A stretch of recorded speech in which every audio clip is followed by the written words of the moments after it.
Nagsimula sa pangarap hanggang sa maabot ang tagumpay.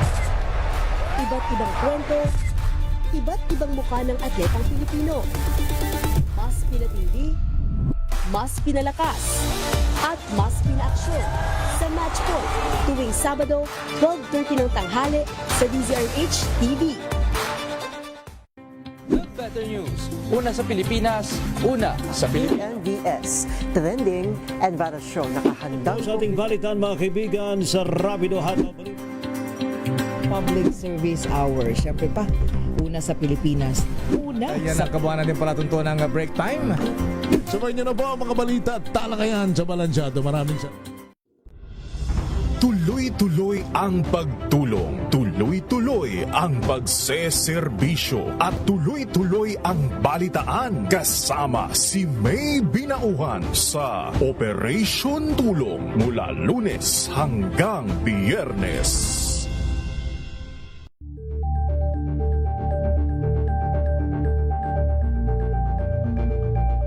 If I get impeached, then that is my end. Tumutok sa pinakaimportanteng paglilitis ng impeachment court ngayong taon.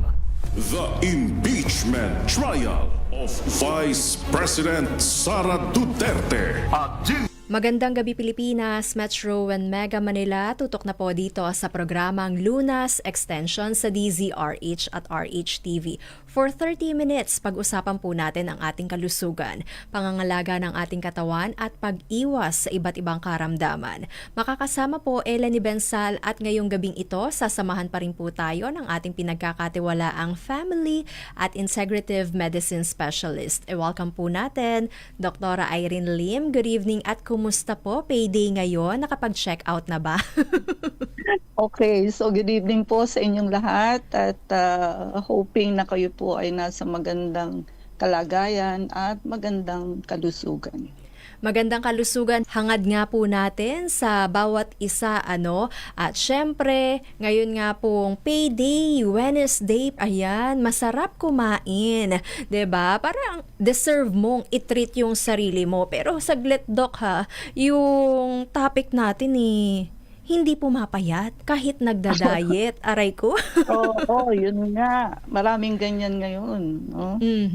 Yan nga po ang magiging focus ng ating discussion ngayong gabing ito. Pasintabi na lamang po, pakinggan nga po natin yung mga dahilan at kung ano nga rin po ba yung maaari nating gawin para nga po mas maging epektibo yung ating pagjejeta. So alamin nga po natin, Doc, bakit nga po ganun? Konti na nga lamang po yung kinakain natin, hindi pa rin po pumapayat. Ano nga po ba ang posibleng dahilan? At ang isa pang tanong, Doc, asan ang hustisya? Yun nga no? So kailangan malaman ho ninyo kung ano yung mga iba't ibang dahilan o kondisyon kung bakit napakahirap pong pumayat. So nangunguna ho yung mabagal na metabolism. So alam nyo naman, habang tumatanda tayo, nababawasan ho ang ating muscle mass. We call it sarcopenia. Yun ho bang wala ng muscle, minsan nakalaylay na yung skin. No? And ang muscle ho kasi ang nagbo-burn ng calories.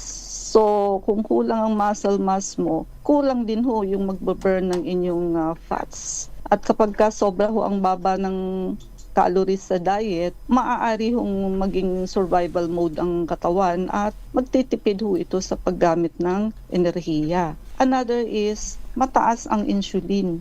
So kapag madalas kumain ng matatamis, soft drinks, white rice, tinapay, at processed foods, tumataas ang insulin natin.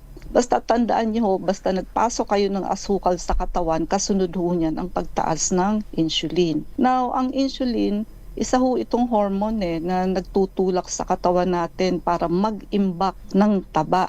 So ang insulin ho nakakataba at nahihirapang magsunog ng nakastock na taba natin sa katawan. So kaya yung mga nag-i-insulin ho, nakakataba po yun. No? So isa ho yun sa reason kung bakit mahirap pumayat kapag ho mataas ang insulin. And pwede rin hong hormonal problem. So nangunguna na ho dyan yung ating thyroid kapag hypothyroid ka. No? So ibig sabihin, mababa yung ating T3, T4, which is thyroid hormones. Kapag ho yan mababa, mabagal lahat. Lahat ho ng function ng ating katawan ay mababa. So, mabagal ho pati digestion natin and everything. Another is PCOS or PMOS, no? So, sa kababaihan, isa ho sa sinyalis nito ay yung pag-gain ng weight. So, nag-gain ng weight, pinipimples, hirsutism, yun ho bang parang nagiging balbon. Tapos minsan ho, irregular ang menstruation. Kadalasan ho, ang ganito, kahit na anong pagbabawas sa pagkain, hindi pa rin ho yan pumapayat. Meron siyang multiple cysts sa ovary, polycystic ovarian syndrome. And also yung mga babae hong menopause, no? So kadalasan ho talagang nag-gain na yan ng weight. Pagka ho bababa na ang estrogen natin sa katawan, mas tumataba ho ang kababaihan. And yung pag-stress tayo, ang katapat ho niyan, nagre-release tayo ng maraming cortisol, which is stress hormone. So, nakakataba po yan, no? And lahat po yan pwedeng magpabagal ng pagbabawas ng timbang. Also, yung mga kulang sa tulog, no? So, mali ho yung concept na sasabihin, magpupuyat ako para pumayat ako. Gusto ko kasi pumayat eh. Baliktad po, pag kayo laging puyat, mas tataba kayo. Why? Diba sabi natin, 1 to 3 a.m. ng madaling araw, rest and rejuvenation niya ng ating liver. So, hindi ho nakakapag-perform ng lipolysis ang ating atay. Lysis means breakdown. Lipo, fats. So, hindi ho nakakapagtunaw ng taba. So, hindi niya na-perform ang lipolysis function. So, tataba po tayo. No? And also, pagkahukulang sa tulog, tumataas yung hormone natin na nagpapagutom. So we call it ghrelin. At bumababa naman ho yung hormone na nagpapabusog, which is leptin. So yan hong dalawang yan, opposite po yan. Ghrelin, mas gugutumin ka. Leptin, mas mabubusog ka. So tataas si ghrelin. So lagi kang gutom. And of course, pag gising ka sa gabi, magugutom mo talaga. So, yung mga cravings mo no? O atake, Dok. Yes, oo. Kaya wag ko kayo magpuyat kasi kakain kayo ng kakain. Usually, start ng 11 p.m. ho, pahinga na ang digestive system natin. Kaya wag din ho kayong mag-eat all you can ng dinner. So, hindi na ho yun matutunaw lahat. No? So, pangit po yun sa katawan. Also, yung may mga chronic inflammation, matagal na pamamaga sa katawan dahil lang sa may diabetes, obesity, yan, fatty liver. Pagka may fatty liver ho kayo, napakahirap kung magpapayat kung may infection kayo at iba pang kondisyon na maaari ho maka-apekto sa inyong metabolism. And isa pa, hindi ho lahat ng timbang ay taba. Yun. So, ang iba ho kasi, water retention. Oh. So, tubig ho. Hindi siya taba, tubig inside the body. So, pagka ho mahilig kayo sa maalat, so mataas ang sodium ninyo sa katawan, no? Kasi ho, ang sodium, mag-i-imbibe yan ng water. Problema sa bato, pag may problema sa kidney, pag may problema sa puso, and of course, hormonal imbalance. Kaya parang hindi gumagalaw ang timbang ninyo sa weighing scale, yung pala ho, tubig ang laman. And may mga nakatago din hong medical condition tulad nung mahirap pong pumayat, tulad yung nabanggit nating hypothyroidism, yung PCOS or PMOS, type 2 diabetes. Di ba kadalasan ng mga type 2 diabetes ay mataba. Isa ho yun kasi sa risk factor para magkaroon ka ng diabetes. Yung fatty liver natin, which is non-alcoholic, at yung may mga sleep apnea. So marami hong reason, hindi lang sa pagkain talaga. Okay. Pero ano naman po, Dok, yung mga senyales na dapat na nga pong magpatingin ang isang tao dahil nga po sa kahit na anong effort niya, hindi po umuubra. Okay, so pagka hindi ka pumapayat, kahit na mahigpit ka na nga sa diet mo, sa loob ng 3 to 6 months. So, there's something wrong behind. So, kailangan nyo na hong magpa-check up talaga. Pagka biglaan naman ho ang pagdagdag ng timbang ninyo, in a short span of time, bigla hong taas ang timbang ninyo. Another is pag madali ho kayong mapagod. Yun, no? So, problema din po yun. Pag naglalagas ho ang inyong buhok, another big problem ho yun. And madalas na constipated. So, dati okay, ngayon medyo Hirap hindi na ho dumumi. Oo, hindi na kayo nagdudumi everyday. At kung dumumi man ho, ano na siya. So, matitigas ho, no? Pasintabi ho sa nagdi-dinner. And also, pag nag-irregular ang menstruation, sa babae ho, napakalaking factor ng ating hormones sa pagtaba at sa pagpayat. So, yung estrogen ho natin, napaka-importante niyan. And yung madalas o malakas maghilik at inaantok sa araw, there is something wrong. Usually, ang mga antukin, may diabetes, lalo na yung after kumain, para kang hilong-hilo. Di mo mapigilan, parang ikaw yung taong mapasandal tulog, ibig sabihin, Dok, may problema sa blood sugar mo. Yes, no. At yung antok na yan, hindi mo yan hapigil. So talagang gugustuhin mo talagang humiga. Pagka ho lagi kayong ganyan, check nyo ang blood sugar ninyo. Nag-i-spike ho yan i-spike pataas, tapos bigla naman din ho ang baba. Kaya you feel very sleepy. Ibig sabihin nga rin po ba niyan, Dok, ay kadalasan or prone ang mga babae sa ganitong senaryo o sitwasyon, yung hindi pumapayat kahit nagda-diet dahil nga po sa PCOS, hormonal problem, menopause, Yes, 'di ba? Ano kasi ang kababaihan, mas maaga ho ang menopause kaysa yung andropause sa kalalakihan, no? Ang lalaki kahit na ho nasa mga 60, ano pa ho yan, nabubuntis pa pag bata ang wife niya. So, late ho talagang andropause ng lalaki. Sa babae, pag nag-menopause na ho, napakarami na hong changes sa body function, no? Pati ho ang cholesterol, tumataas. Sabi ng mga pasyente ko, Dok, hindi na nga ako tumitikim ng kahit na isang patak ng oil. Bakit to ang cholesterol ko mataas pa rin? Usually, nangyayari yan sa mga menopause. Bakit po? Kasi ho, ang nanay ng estrogen, cholesterol. Now, pag pag menopause ka na, nase-sense ng katawan mo na kakaunti yung estrogen mo. So, ang gagawin niya ho, to compensate, gagawa ho siya ng maraming cholesterol. Ina-assume niya na mako-convert pa yun sa estrogen. But if you are already menopause, it will stay as cholesterol. So, hormonal ang reason. And another reason is, 2/3 kasi ng cholesterol galing sa liver. So, pag fatty liver ka, pangit ho talaga ang cholesterol mo. 1/3 lang po ang galing sa pagkain. Okay. Alamin nga rin po natin, Dok, ano nga po ba ang pwedeng gawin, kung ganito nga pong lahat ng pagpapapayat ginawa na natin pero hindi pa rin talaga effective. At syempre, papaano nga rin po ba makakatulong ang mga services natin sa klinik, Dok? Pero bago ang lahat, mag-commercial break nga po muna tayo para po sa may mga katanungan, Dok, na kung may promo pa nga daw po ba tayo, ano nga po ba ang ating ino-offer ngayong buwan na ito? Okay, so open pa rin ho ang ating buy 2+1, yung ating detox and blood cleansing, na ma-free nyo ho yung ating vector scan. Vector scan ho, whole body scan ho siya. More than 90% ang accuracy and wala ho siyang radiation. And ayun ho, parang binayaran nyo lang doon yung detox and blood cleansing.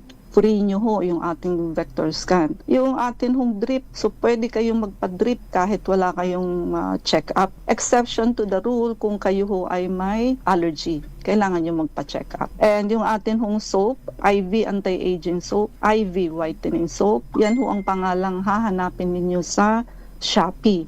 Naka 5+1 pa rin ho yan. Bili kayo ng 5, libre ang isa. And napakagaling ho niyan magbanat ng skin, tsaka magpaputi. Kaya ayan po, no? So tuwang-tuwa ho ang mga elderly dito. Yung beauty set ho natin, Love Your Skin. So spelling LUVURSKIN. Yung iba ho kasi hindi siya makita sa Shopee. So ayan ho, kahit ilang araw pa lang kayong nagpapahid, so makikita nyo na ho ang glow. So magaling ho ito magtanggal ng mga blemishes sa mukha. And of course, yung atin hong Dr. Irene Lim's Herbal Coffee, napakasarap hong kape at napakasustansya. Kaya araw-araw marami kaming testimonies sa ating coffee. Depende ho, kanya-kanya kung ano yung mga comorbidities ho nila na i-improve ho talaga. And para ho kayo maka-discount, bumili ho kayo by bulk. So, buy 10 boxes, discount of 50 pesos per box. Buy 20 boxes, discount of 90 pesos per box. And buy 30 boxes, discount of 100 pesos per box. And yung atin hong anti-diabetic and anti-obesity. Ayan ho, isa ho ito sa kasagutan sa ating topic ngayon. Yung talaga ho bang ginawa ng lahat para ho talaga pumayat. Kasi halimbawa, diabetic din siya, hypertensive din siya. Napakalaking bagay ho kasi yung pumayat kayo. Because sa kada pagpayat ninyo, may ibababa ho ang BP ninyo at sugar ninyo. Once a week shot lamang po ito at very safe po ito. So talaga hong hindi nyo, no effort kahit ho hindi kayo magpigil ng kain. No? So talaga hong kusang medyo mawawalan ho kayo ng ganang kumain. Kaya usually ho pumapayat ng pasyente, sabihin na natin kung 1 to 2 kilos per week, more or less. And pagka naman ho na-attain nyo na yung gusto ninyong timbang, you can stop it. Hindi naman ho kailangang lifetime nyo i-maintain. Hindi po. No?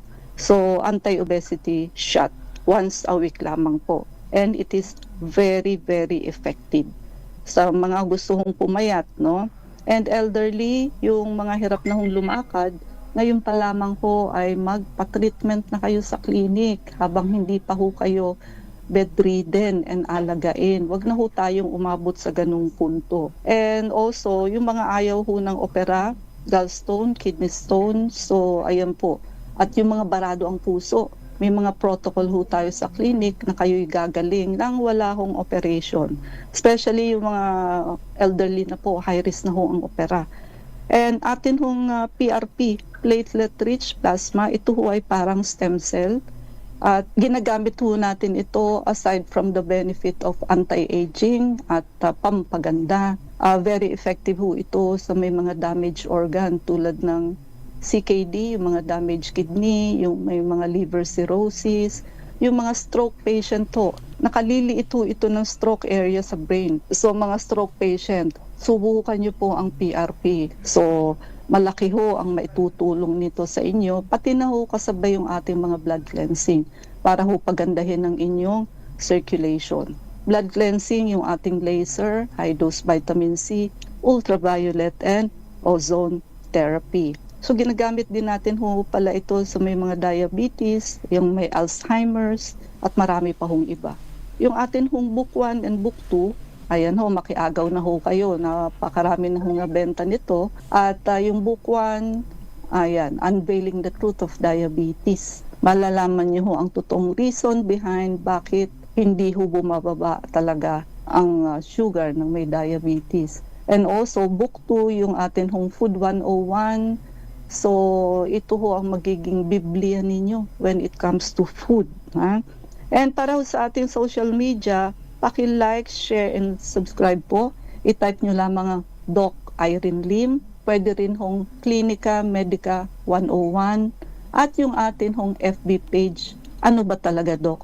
Napakarami ho nating bagong video at napakarami ho ninyong mapupulot na healthy tips. No? Kaya bisitahin nyo po ang ating social media. Tayo ay nasa Unit 1101, Clinica Medica 101, Centuria Medical Makati. Our hotline 8546-9412,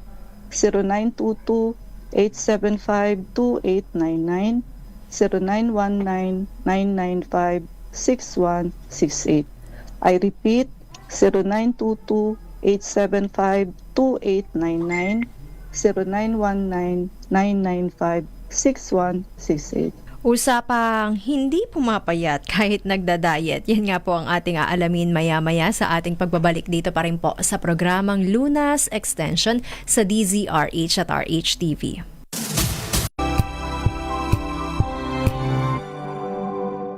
Hello, Washi! Laundry day na naman! Yay! Anong meron? Mancha ng chocolate, putik, may libag pa! Kaya natin yan!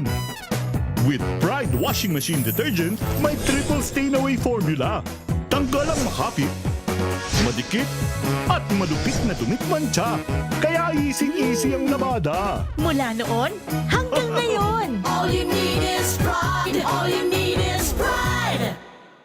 ACS! May nagbago, may arte, may budget. Akala nyo lang yon. So solid! White Rose Papaya, wow! White Rose! White Rose Papaya, wow! White Rose! White Rose Papaya! May glow up with a White Rose Papaya. White Rose Papaya. May puti power times 2 kasi may papaya at niacinamide. May shea butter and tea tree oil pa. Kutis sulit ang glow up. Glow up with a White Rose Papaya. White Rose Papaya. Kutis sulit ang glow up. ACS! Galalala Falcon! Galalala Falcon! Ang bango ng sampayan! Tara na magsayawan! Calefacton, amoy nakaka-joyful.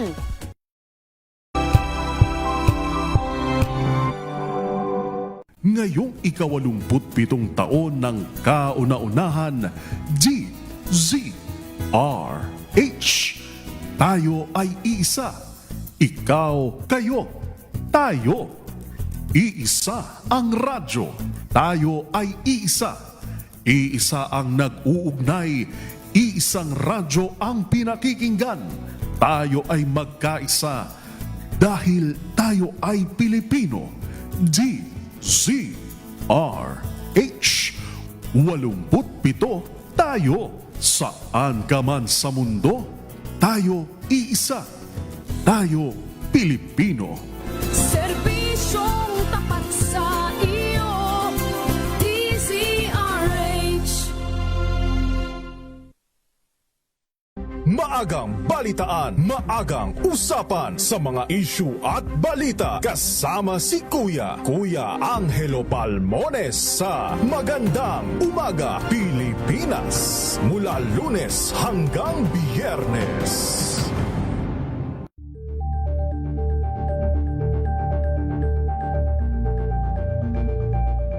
Ngayong ika-87 taon ang kauna-unahang himpilan ng radyo sa Pilipinas, ang DZRH, patuloy pa rin magbabalita, magseserbisyo at magbibigay pag-asa sa iba't ibang sulok ng bansa.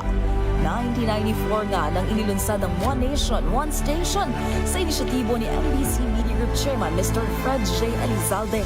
Naabot ang nasa 97% ng populasyon sa Pilipinas gamit ang nationwide satellite broadcast. Patunay ang 20 relay stations mula Luzon, Visayas at Mindanao sa patuloy na dedikasyon ng DZRH sa loob ng maraming dekada.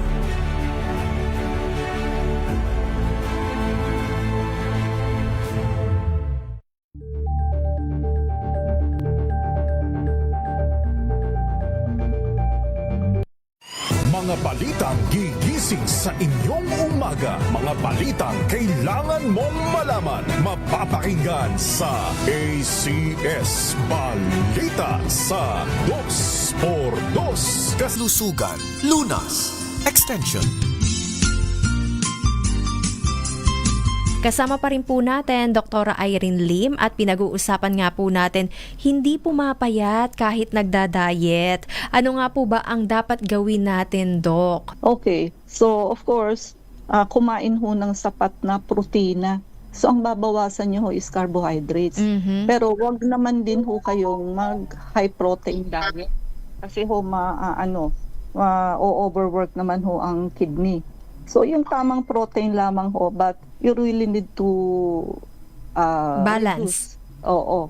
Basta ho talagang babawasan nyo yung carb. And you should know, ano ba yung mga carbohydrates? So, of course, aside from rice, bread, yung mga root crops ho, tulad ng potato, mais, sweet potato, mais, pasta, bihon, no? yung mga ganyan ho, cakes, pastries, lahat po yan carbohydrates.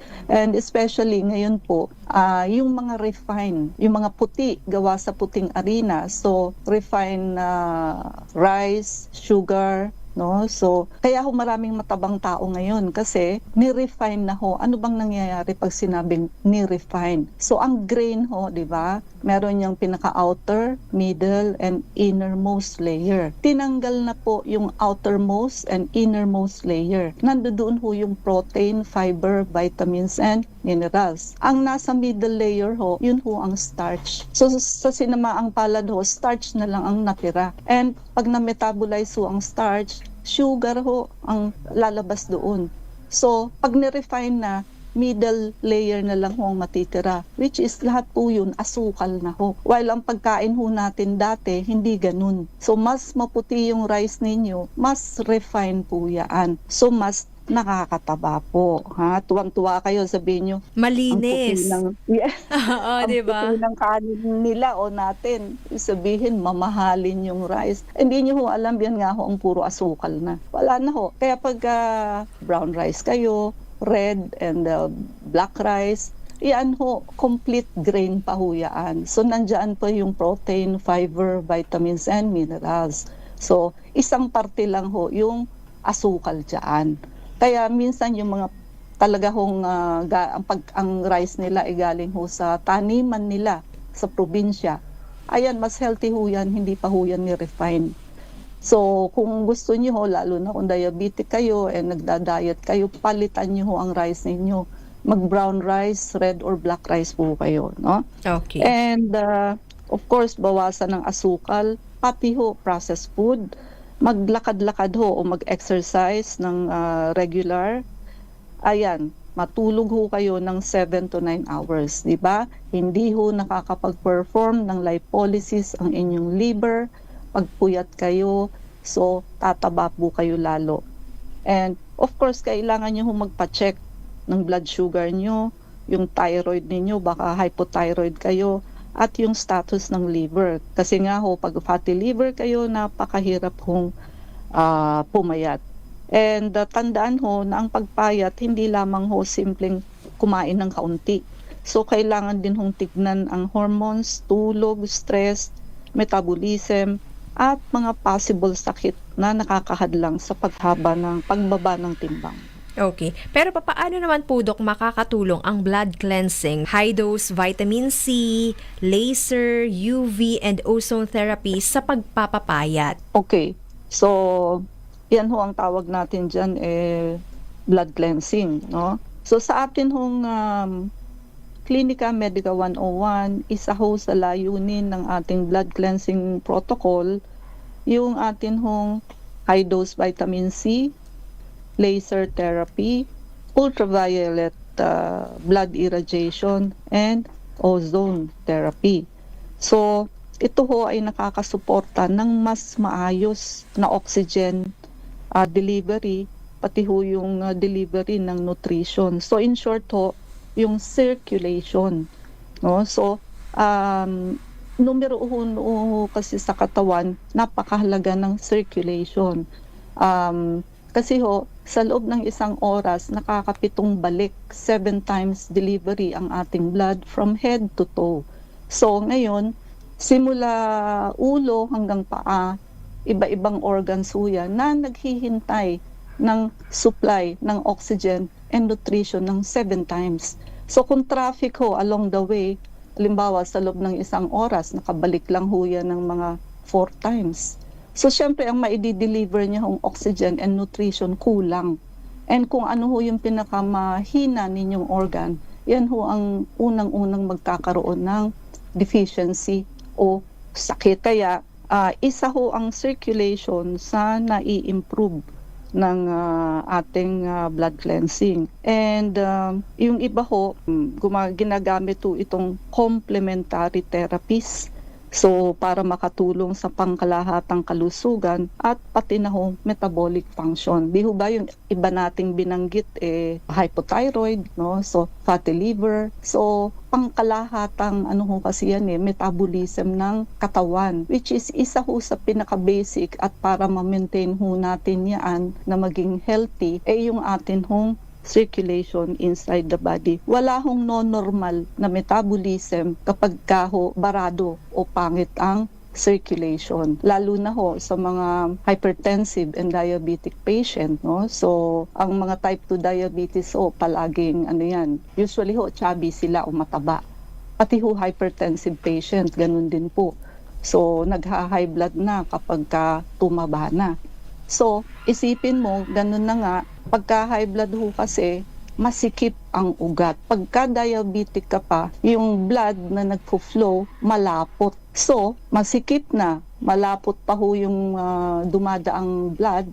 So, ayun ho, pangit na pangit ang circulation. Hindi ho yan makaka 7 times delivery. So, ayan ho. Kaya ito hong ating blood cleansing program, which is laser IV, high-dose vitamin C, ultraviolet irradiation, and ozone therapy. So yan ho lahat ay nakatutulong para pagandahin ang circulation inside the body. Nadala na ho lahat kasi ng circulation, halos lahat ng function ng ating katawan. Domino effect ho yan. Kapag maganda ang circulation ninyo, gumaganda din ho ang overall function ng katawan. Kasi nga ho, kung may mga comorbidities, no, high blood, diabetes, kasi mataba ka, no, so ayan po. So malaki ho ang maitutulong nito. And also, yung kasi ho syempre hindi naman kayo araw-araw makakapag-blood cleansing sa clinic. So hindi kayo lagi makakapag-laser, high dose, UV, and ozone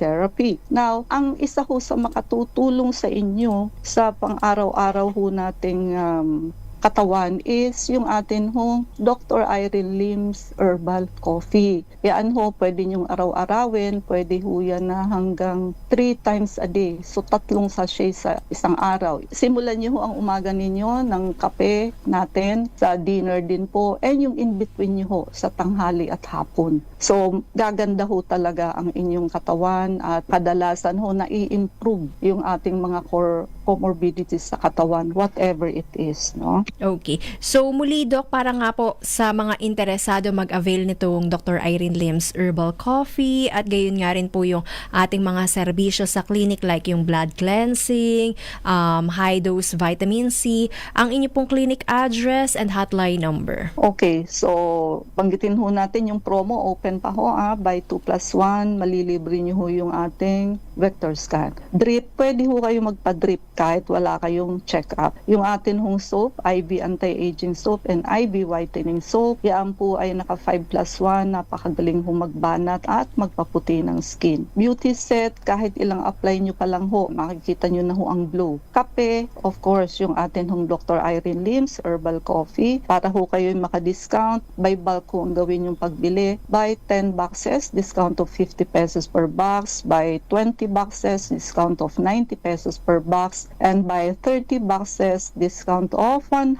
pesos per box. Napakasarap at napakasustansyang kape. Yung mga ayaw ho ng opera, gallstone, kidney stone, and barado ang puso, meron ho tayong non-invasive procedure na wala hong opera. Elderly, yung mga hirap na hong lumakad, magpa-treatment na ho kayo now habang hindi pa ho huli ang lahat. Huwag nyo na hong hintayin na kayo maging alagain at maging bedridden. And sa mga, ayun nga ho, hindi pumapayat. Yung anti-obesity shot po natin na once a week, garantisado pong kayo'y papayat. So subukan nyo po, very safe ho ito at mapupurbahon niya ho na kayo'y talagang papayat, no? And PRP, platelet-rich plasma, para ho itong stem cell for cell repair, cell regeneration, and tissue healing. Book 1 and Book 2, Unveiling the Truth of Diabetes and Food 101, makiagaw na po kayo. And ang atin hong social media, i-type nyo lang ho ang Doc Irene Lim, pwede rin hong Clinica Medica 101, pwede rin ho yung ating FB page. Ano ba talaga, Doc? No? Paki-like, share, and subscribe po, and paki-follow. Tayo ay nasa Unit 1101, Clinica Medica 101, Centuria Medical Makati. Our hotline 0922-875-2899, 0919-995-6168. I repeat, 0922-875-2899, 0919-995-6168. Thank you so much, Dr. Irene Lim, and keep safe always. God bless po. Keep safe, God bless, and good night. Marami nga pong rason kung bakit nga po hindi pumapayat kahit nagjejeta. Kaya ayusin po natin ang ating lifestyle. Huwag magpuyat, 'di ba? At i-manage ang stress. At kung may mga hormonal problem man, kailangan po nating ipasuri sa ating mga pinagkakatiwalaang espesyalista. Nakasama nyo nga rin po Ella ni Bensal. Bumabati ng magandang gabi at magkarinigan tayo hanggang sa susunod dito pa rin po sa programang Lunas Extension sa DZRH at RHTV. Mga kalunas, hanggang bukas dito sa Lunas Extension.